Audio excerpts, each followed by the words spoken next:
three. Just relax and take it easy. Come.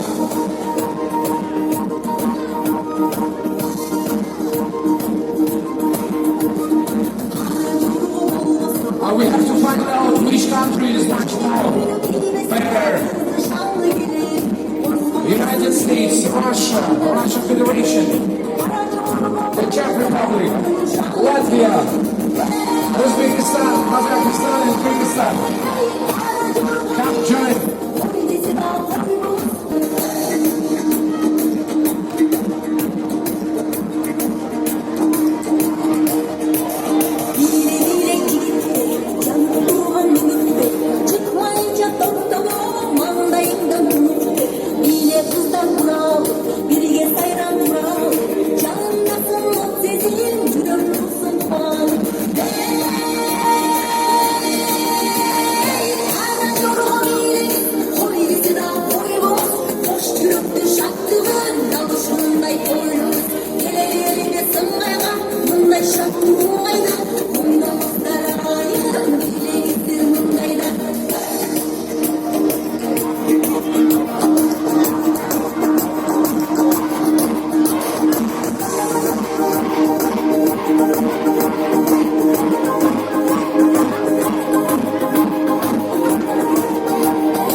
Make few steps back and forward. We need some space to dance.